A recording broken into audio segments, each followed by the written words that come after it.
इस एपिसोड की शुरुआत में हमें ग्रेट समनिंग पैलेस का सीन दिखाया जाता है, जहां पर हमारा मेन कैरेक्टर फैंग लिंगशाओ किसी को चैलेंज करने के लिए वहां पर आया होता है। वहां पर आने के बाद वो अपने मन में कहता है कि आखिरकार मैं इतने दूर आ ही गया। अगर मैं इस मैच को जीत जाता हूँ तो मैं मेरे क्लैन को सबसे ज्यादा पावरफुल क्लैन डिक्लेयर कर दूंगा और ये मैं जल्दी करूंगा। हमारा फैंग लिंग ये सब सोच रहा होता है कि तभी उसके सामने होंग क्लैन का ग्रैंड मास्टर होंग युआन आता है, जो कि वहां पर आने के बाद वो ग्रैंड मास्टर हमारे फैंग को अपने आप का इंट्रोडक्शन करने के लिए कहता है। ये सुनते हमारा फैंग वहां पर अपना इंट्रोडक्शन करवाता है। हमारे फैंग का नाम सुनने के बाद वहां पर जितने भी लोग हैं काफी ज्यादा हैरान हो चुके होते हैं, क्योंकि हमारे फैंग के बारे में वहां पर कोई भी नहीं जानता था। फिर फैंग अपने हाथों में एनर्जी इकट्ठा करते हुए उस ग्रैंड मास्टर से कहता है कि चलो टाइम ना गवाते हुए इसे शुरू करते। इतना कहने के बाद वो अपने स्पिरिट बीस्ट को वहां पर समन करता है। उसके स्पिरिट बीस्ट को देखने के बाद वहां पर जितने भी लोग हैं काफी ज्यादा हैरान हो चुके होते हैं, क्योंकि उसके जो स्पिरिट बीस्ट होती है वो काफी ज्यादा बड़ी और काफी ज्यादा पावरफुल होती है। उसका नाम होता है फ्लाइंग व्हेल। उस व्हेल को देखने के बाद वो जो ग्रैंड मास्टर होता है वो उसका मजाक उड़ाने लगता है, जिसे सुनने के बाद जो हमारे फैंग का एक साथी होता है वो काफी ज्यादा गुस्सा हो जाता है। उसके ऊपर चिल्लाते उससे कहता है कि आखिर तुम्हारी हिम्मत कैसी हुई ये कहने के हम सिर्फ फिश को ही कल्टीवेट करवाते हैं। फिर हमें उस ग्रैंड मास्टर को दिखाया जाता है जो कि अपने बीस्ट को वहां पर समन करता है। वो वाइल्ड बीस्ट होता है जिसका के नाम ग्रैंड डीमन गोरेला होता है।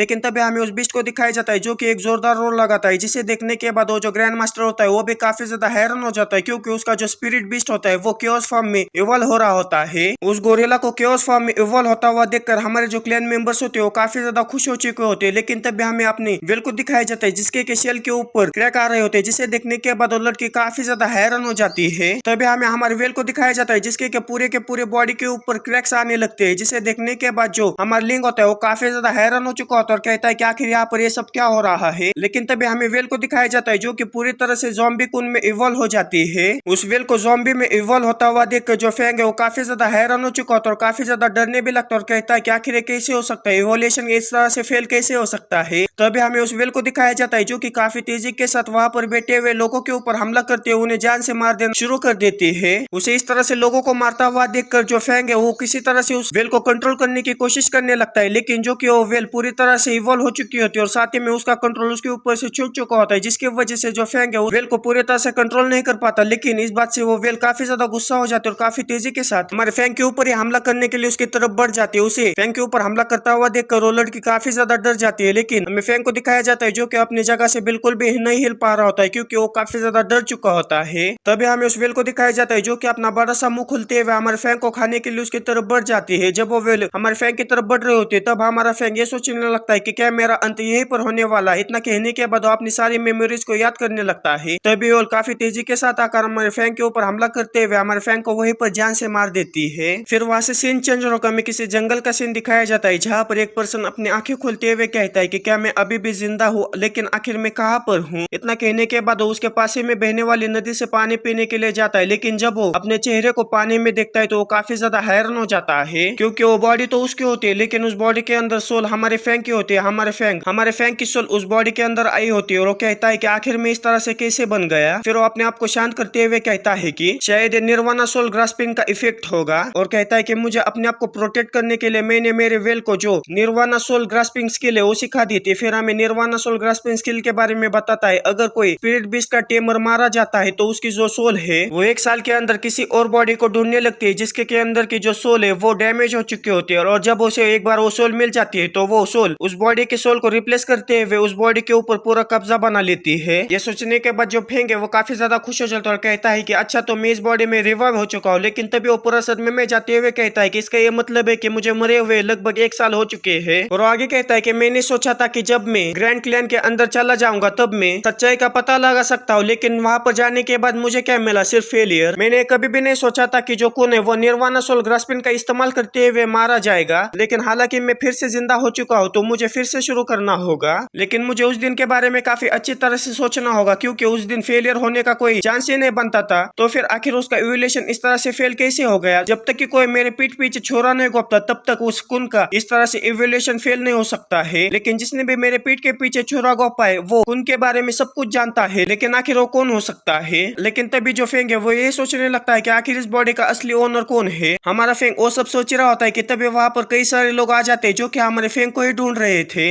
उन लोगों को वहां पर देखने के बाद जो फैंग है वो अपने मन में कहता है कि इनके कपड़ों को देखने के बाद मुझे ऐसा लगता है कि वो व्हाइट पैलेस के गार्डियंस है। अच्छी बात है कि वो सही समय पर यहाँ पर आई है। मैं करंट सिचुएशन के बारे में उनसे कुछ क्वेश्चंस पूछ सकता हूँ। इतना कहने के बाद वो उन्हें ग्रीट करते हुए उनसे कहता है कि आप लोग कुछ ज्यादा ही जल्दी में लग रहे कि आप कुछ ढूंढ रहे हैं। ये सुनने के बाद व्हाइट पैलेस वाला लड़का काफी ज्यादा गुस्सा हो जाता है और हमारे फेंग के ऊपर चिल्लाते हुए उसे कहता है कि बकवास करना बंद करो, जल्दी से हमें बताओ कि आखिर हमारी लड़कियां कहाँ पर है। ये सुनने के बाद फेंग पूरा सदमे में जाते हुए कहता है कि क्या एक परवट जो कि व्हाइट पैलेस की लड़कियों को किडनैप करता है। फिर फेंग उन लड़कों से कहता है कि लगता है कि आपको कुछ गलतफहमी हुई है। ये सुनने के बाद वो लड़का काफी ज्यादा गुस्सा हो जाता है और फेंग के ऊपर चिल्लाते हुए उसे कहता है कि तुम फिर से कोई चाल चलने की कोशिश कर रहे हो। इतना कहने के बाद वो सीधा फेंग के ऊपर हमला कर देता है, लेकिन फेंग भी काफी आसानी से उसके हमले से बचते हुए पीछे आ जाता है और अपने मन में कहता है कि लगता है कि मैटर कुछ ज्यादा ही सीरियस है, लेकिन ये अच्छी बात है कि यहाँ पर कुछ ही लोग आए जिनके के साथ मैं अच्छे से निपट सकता हूँ। इतना कहने के बाद उस बॉडी के स्पिरिट बीस्ट को वहाँ पर समन करने लगता है, जिसे देखने के बाद व्हाइट पैलेस के लड़के काफी ज्यादा हैरान हो जाते हैं। और स्पिरिट बीस्ट को समन करते हुए जो फेंग है वो अपने मन में कहता है कि काफी अच्छी बात है कि इस बॉडी का जो पहला ओनर था उसके पास 2 स्पिरिट बीस्ट है, लेकिन मुझे नहीं पता कि आखिर इसके पास किस तरह के स्पिरिट बीस्ट है। लेकिन अच्छी बात है कि मैं उन्हें काफी आसानी से टेम कर सकता हूँ। इतना कहने के बाद वो उन 2 बीस्ट में से एक वाइल्ड बीस्ट को वहाँ पर समन करने लगता है, जिसे देखने के बाद वहाँ पर जो व्हाइट पैलेस के लड़के होते हैं वो काफी ज्यादा हैरान हो चुके होते हैं। लेकिन जब वो बीस्ट पूरी तरह से वहाँ पर समन हो जाता है तो वहाँ पर एक कुत्ता आ जाता है, जो कि वहाँ पर आ जाने के बाद भूखने लगता है। उसे देखने के बाद जो फेंग है वो पूरा सदमे में चला जाता है, लेकिन तभी हमें उस कुत्ते को दिखाया जाता है जो कि वहीं पर से पीछे मुड़ जाता है और हमारे फेंग के पैर को पकड़ते हुए वहाँ पर उसके साथ टपाटप करने की कोशिश करने लगता है, जिसे देखने के बाद जो फेंग है वो पूरा सदमे में चला जाता है। और जो व्हाइट पैलेस के लोग होते हैं वो कहते हैं कि तुम्हारा जो स्पिरिट बीस्ट है वो तुम्हारी तरह ही एक बास्टर्ड है। और वो व्हाइट पैलेस का लड़का कहता है कि स्पिरिट बीस्ट से हमें कोई भी डरने की जरूरत नहीं है, चलो साथ में मिलकर इसके ऊपर हमला कर देते। इतना कहने के बाद वो हमारे फेंग के ऊपर हमला करने के लिए उसकी तरफ बढ़ जाते हैं। तभी फेंग अपने दूसरे भी स्पिरिट बीस्ट को वहाँ पर समन करता है, जो कि एक प्लांट टाइप का होता है। और उस प्लांट टाइप के स्पिरिट बीस्ट को वहाँ पर समन करने के बाद हमारा फेंग सीधा उस प्लांट टाइप के स्पिरिट बीस्ट को उन व्हाइट पैलेस के डिसाइपल के ऊपर हमला करने के लिए कह देता है। लेकिन वो प्लांटी भी काफी ज्यादा ठरके होता है, जो कि सीधा उस लड़की के ऊपर हमला करते हुए उसे काफी अजीब तरह से बांध देता है, जिसे देखने के बाद व्हाइट पैलेस के लड़कों के नाक से खून निकलने लगता है। और हमारे फेंग के ऊपर गुस्सा करते हुए उसे कहते हैं कि आखिर बास्टर्ड की हिम्मत कैसी हुई इस तरह का हमला करने की। और उस प्लांटी को इस तरह से हमला करता हुआ देखकर फेंग भी पूरा सदमे में जाते हुए कहता है कि इन बीस्ट को देखने के बाद ऐसा लगता है कि वो पूरी तरह साइको है, ऐसा लगता है कि उन्हें काफी अजीब तरह से कल्टीवेट किया गया है। लेकिन तभी वो अपने आप को शांत करते हुए कहता है कि पैनिक करना बंद करो, अगर हमने साथ में मिलकर काम किया तो हम उसे काफी आसानी से हरा सकते हैं। इतना कहने के बाद जो फेंग होता है वो प्लांटी और डॉगी को व्हाइट पैलेस के लोगों के ऊपर हमला करने के लिए कह देता है, लेकिन जो व्हाइट पैलेस के लोग होते हैं वो काफी आसानी से प्लांटी और डॉगी को हरा देते हैं। उन दोनों को हराने के बाद हमें फेंग को दिखाया जाता है, जिसका की चेहरा पूरी तरह से लटक जाता है और कहता है कि सब कुछ खत्म हो गया। फिर हमें उस जंगल से सिर्फ चिल्लाने की आवाज आती है।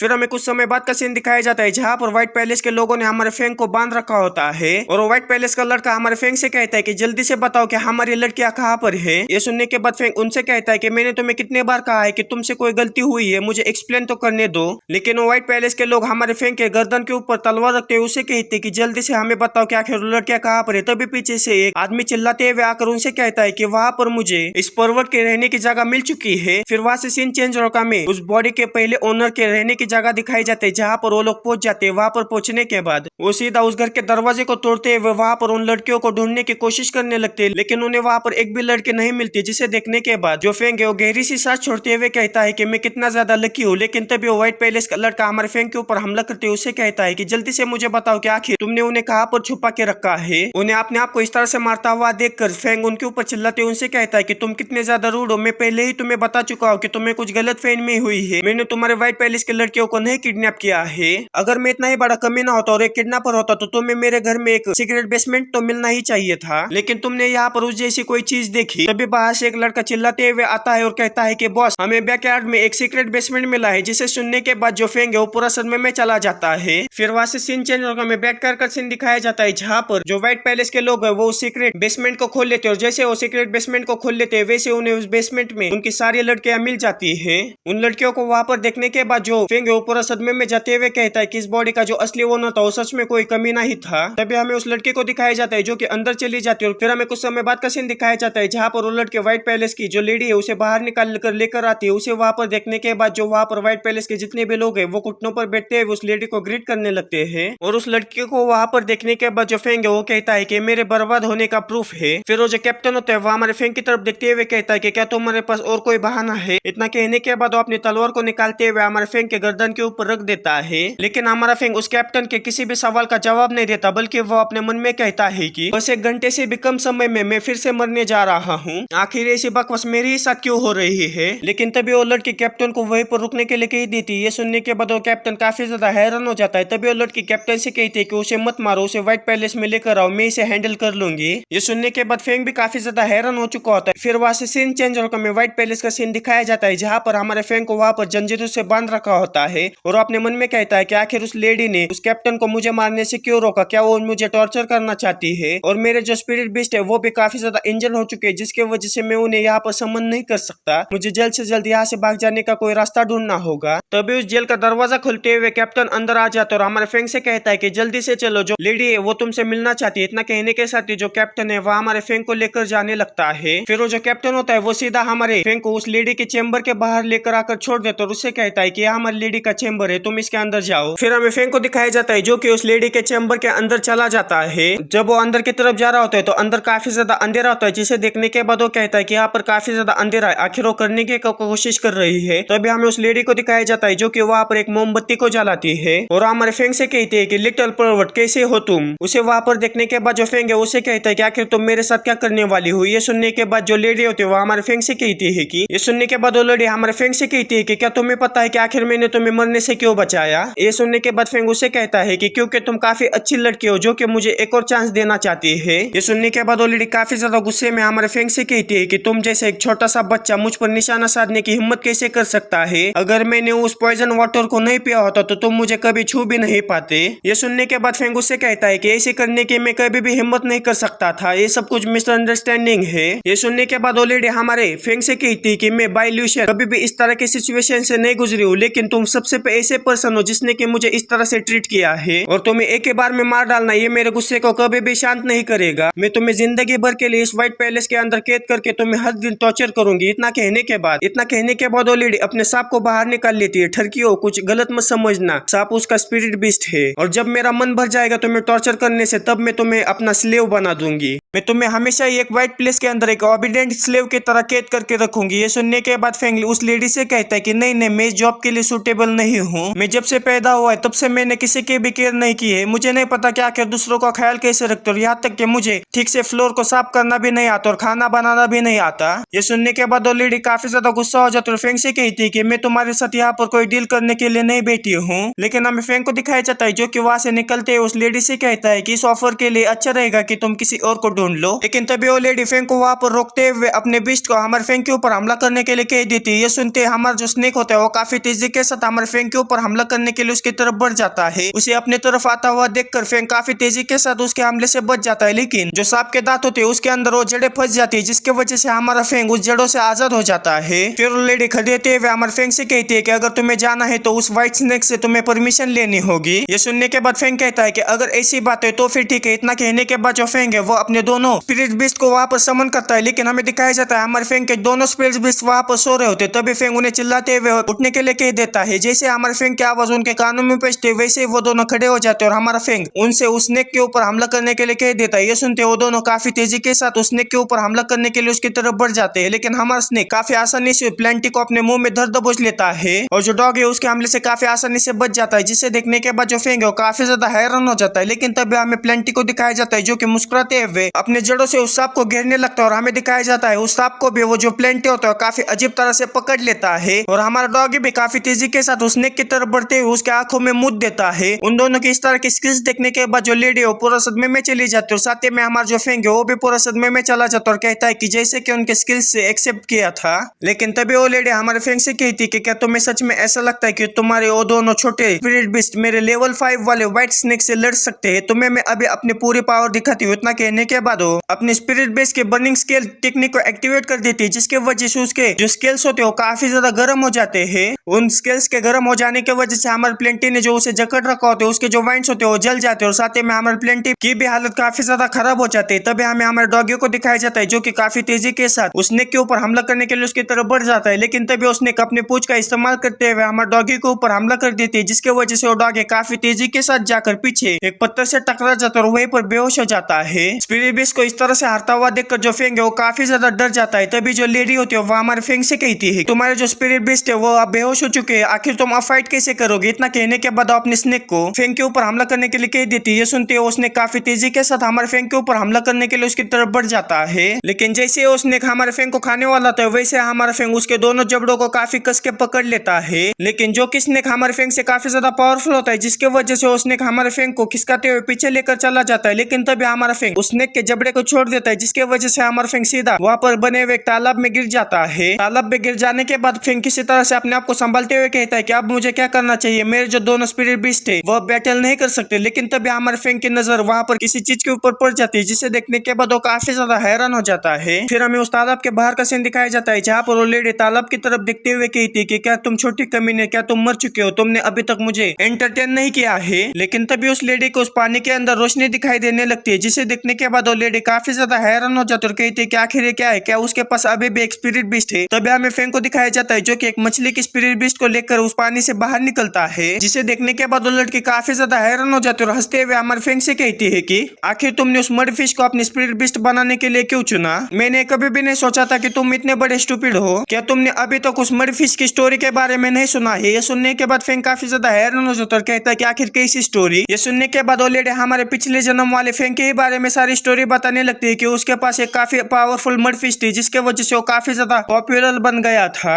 लेकिन जब वो एक जगह पर बैटल लड़ने के लिए गया तब उसके mud fish zombie mud fish में कन्वर्ट हो गई, जिसके वजह से वहां पर जितने भी लोग थे उनको उसने एक एक करके मारना शुरू कर दिया और साथ ही में उसका जो ओनर था उसे भी उसने जान से मार दिया। और जब लीग ने उन सारे फिशेस को एलिमिनेशन करने का ऑर्डर दिया तो कॉन्टिनेंट में जितने भी फिशेस थे उन्हें मारना शुरू कर दिया। अब लगभग वो पूरी तरह से एक्सटिंक्ट हो ही गए हैं और इस पॉन्ड के अंदर जो फिश थी उसे मेरा बड़ा भाई संभाल रहा था। ऐसा लगता है कि इस कॉन्टिनेंट में सिर्फ वही अकेली एक फिश बची है। और इसके अलावा इस मड फिश को कल्टीवेट करने की जो सीक्रेट टिप थी वो सिर्फ लिंग शाओ क्लैन के ग्रैंड मास्टर को ही पता थी। तुम्हारे जैसा एक होपलेस आदमी जो कि इस बीस्ट के साथ समझौता करने की हिम्मत रखता है, तुम कितने ज्यादा कमजोर इंसान हो। उसकी ये सारी बातें सुनने के बाद फैंग उससे कहता है कि आखिर तुम इस मछली को बिना आजमाए कैसे ट्रस्ट कर सकती हो? उसको इस तरह से बात करता हुआ देखकर लेडी काफी ज्यादा गुस्सा हो जाती है और उससे कहती है कि आखिर तुम्हारी हिम्मत कैसी हुई मुझे इस टोन में बात करने? कितना कहने के बाद वो अपने स्नेक को फैंग के ऊपर हमला करने के लिए कह देती है। ये सुनती है स्नेक फिर से काफी तेजी के साथ हमारे फैंग के ऊपर हमला करने के लिए उसकी तरफ बढ़ जाता है। लेकिन इस बार भी हमारा फैंग उस स्नेक के दोनों जबड़ों को पकड़ लेता है और हमें हमारे फैंग के फिशी को दिखाया जाता है जो कि काफी तेजी के साथ उस सांप के पीछे आते हुए उसको पूंछ को अपने मुंह में लेकर उसे खाने की कोशिश करने लगता है। उसे इस तरह से करता हुआ देखकर लेडी कहती है कि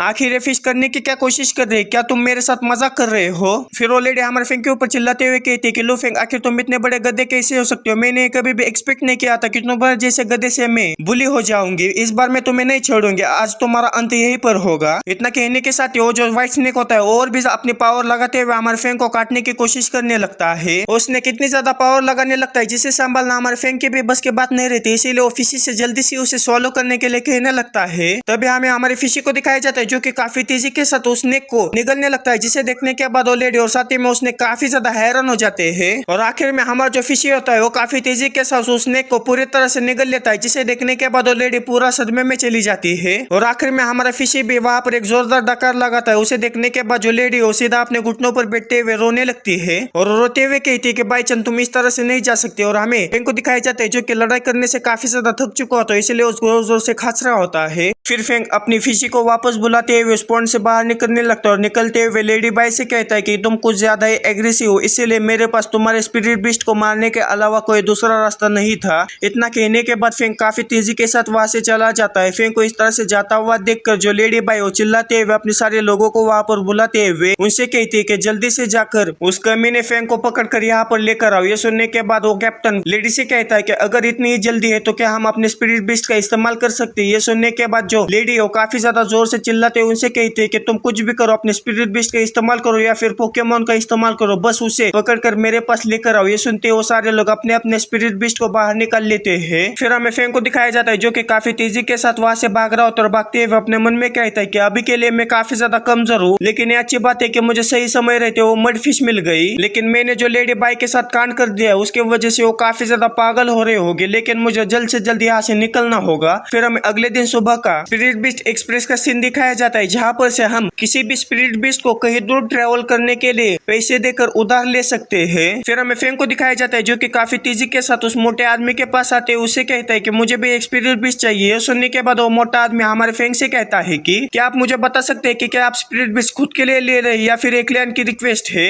ये सुनने के बाद फैंग हफ्ते हुए उसे कहता है कि सेकंड ग्रेड का जो लिंग शाओ क्लैन है मैं उसका मेंबर हूँ और मेरे क्लैन ने यहाँ पर एक मेंबरशिप लेके रखी है, इसलिए मुझे जल्द से जल्द एक हाई स्पीड वाला स्पिरिट बीस्ट दे दो। ये सुनने के बाद वो मोटा आदमी हमारे फेंग से कहता है कि कोई प्रॉब्लम नहीं, बस आपको अपने क्लैन का जो पासवर्ड है वो बताना होगा। ये सुनने के बाद फेंग अजीब तरह की हरकतें करते हुए उसे अपने सेट का पासवर्ड बताने लगता है। हमारे फेंग के इस तरह का अजीब पासवर्ड देखने के बाद वो मोटा आदमी पूरा सदमे में चला जाता है। उसे इस तरह से शक्ल बनाता हुआ देखकर जो फेंग है उस मोटे आदमी के ऊपर काफी ज्यादा गुस्सा हो जाता है, उसके ऊपर चिल्लाने लगता है। फेंग को इस तरह से चिल्लाता हुआ देखकर वो आदमी जल्दी से उसके क्लैन को ढूंढने लगता है और फेंग मन ही मन में कहता है कि ये सब उस लड़के गावलिंग की वजह से हुआ है, मुझे इसके बाद उसे कभी भी पासवर्ड सेट करने के लिए नहीं भेजना चाहिए। फिर वो जो मोटा आदमी है वो हमारे फेंग से कहता है कि मैं अभी तक ढूंढ नहीं पा रहा हूँ, क्या तुमने अपना पासवर्ड गलत तो नहीं किया है ना, क्या तुम उसे एक बार फिर से करके दिखा सकते हो। ये सुनने के बाद फेंग उसके ऊपर काफी ज्यादा गुस्सा हो जाता है, लेकिन आखिर में वो मोटा आदमी हमारे फेंग के क्लैन को ढूंढ ही लेता है। उसे ढूंढने के बाद फेंग उससे कहता है कि जल्दी से मुझे एक सबसे फास्ट दौड़ने वाला स्पिरिट बीस्ट दे दो, और साथ ही में फेंग उस स्पिरिट बीस्ट का नाम भी लेता है। उस नाम को सुनने के बाद जो मोटा आदमी हमारे फेंग से कहता है कि जैसे कि तुम्हारे क्लैन की लेवल है उस लेवल के हिसाब से तुम उस स्पिरिट का इस्तेमाल नहीं कर सकते।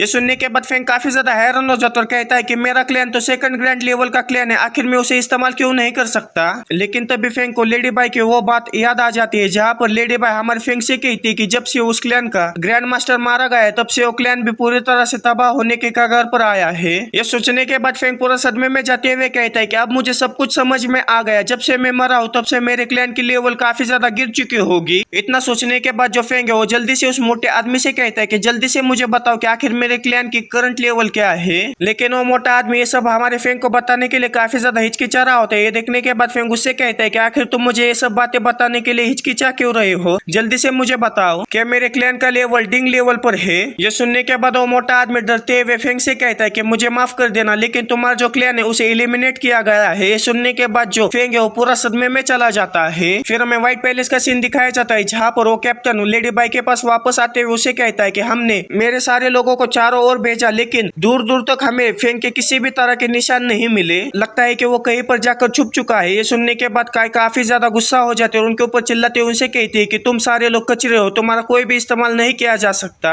तुम उस बिद्दी से कमीने को भी नहीं पकड़ पाए, उसने मुझे काफी बेवकूफ बनाया, लेकिन तुम मेरे बदला लेने में थोड़ी सी भी मदद नहीं कर सकते। भाई को इतना ज्यादा गुस्से में देखने के बाद वो लड़के सामने आते हुए लेडी बाई से कहती है कि ये सब हमारी कमजोर एबिलिटीज की वजह से हुआ है, प्लीज आप शांत होइए। लेकिन तभी वहां पर काफी तेजी के साथ हवा बहने लगती है। जब वो ऊपर की तरफ देखते हैं तो काफी ज्यादा हैरान हो जाते हैं, क्योंकि ऊपर की तरफ काफी बड़ा एक ईगल का स्पिरिट बीस्ट होता है और उसी ईगल बीस्ट स्पिरिट के ऊपर कोई सवार होते हुए वहां पर आ रहा होता है, जिसे देखने के बाद लेडी बाई काफी ज्यादा खुश हो जाते और चिल्लाते हुए कहती है कि बड़े भाई तुम वापस आ चुके हो। फिर वहां से सीन चेंज होकर हमें फेंग को दिखाया जाता है जो कि काफी निराश हालत में एक जंगल के पेड़ के नीचे बैठा होता है और हमारा फेंग उस मोटे के साथ हुई बातचीत को सोच रहा होता है, जहाँ पर वो मोटा एक किताब को फेंग को देते हुए उसे कहता है कि इसमें आपके क्लैन के बारे में सारी सिचुएशन के बारे में लिखा है। ये सुनने के बाद फेंग उसके पास से उस किताब को लेते हुए उसको पढ़ने लगता है और जिसमें लिखा होता है कि ग्रैंड ईयर के 10वें महीने में उसने अपने क्लैन को अपग्रेड करने के लिए जो वो बैटल की थी वो बैटल जीत जाते हैं। जो सेकंड ग्रैंड ईयर था उसके 5वें महीने में जो क्लैन का ग्रैंड मास्टर था उसकी मौत हो गई, जिसके वजह से उसके क्लैन की जो 2 यूनिट्स थी उसे डिक्रीज किया गया और उसी साल के 8वें महीने में जो लीग ऑफ क्लैन थी उन्होंने डिक्लेयर कर लिया कि जोकू ने उन्हें मारा जाए और साथ ही में जो शाओ क्लैन है उनके पास जितने भी स्पिरिट बीस्ट है उन्हें भी एलिमिनेट किया जाए, जिसके वजह से जो शाओ क्लैन है वो